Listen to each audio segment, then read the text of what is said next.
এই 3 মাস মনোযোগ দিয়ে পড়াশোনা করে আমাকে বিশ্ববিদ্যালয়ে চান্স পেতেই হবে, সাদিয়াকে বিয়েও করতে হবে। দাদা কি খবর, ভালো তো? আমি চলে এসেছি। আপনাকে মিনিমাম 14 দিনের বেড রেস্টে থাকতে হবে। কেন ভাই? দাদা ঢাকা এসে যেখান সেখান থেকে পানি খেলে তো আমি হব, এটা তো বুঝতে হবে। ভাই আরো 7 দিন বেড রেস্ট অ্যাড করেন। আজব তো, কেন? একটি নারী এডিস মশা আপনাকে ভোরবেলা কামড়িয়েছে তাই। পড়াশোনা করে খুব একটা লাভ হবে বলে মনে হয় না। লক্ষ লক্ষ স্টুডেন্টের মধ্যে কেমনে চান্স পাবি ভাই? তুমি এত সহজেই ভুলতে পারো, অন্য কাউকে জড়িয়ে ধরো।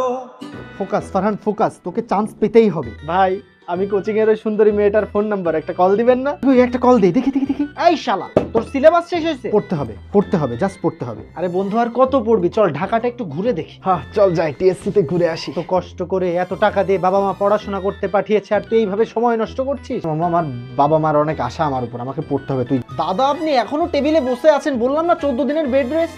পড়তে হবে ভাই, আমার পড়াশোনা বাদ, আমি চলে এসেছি।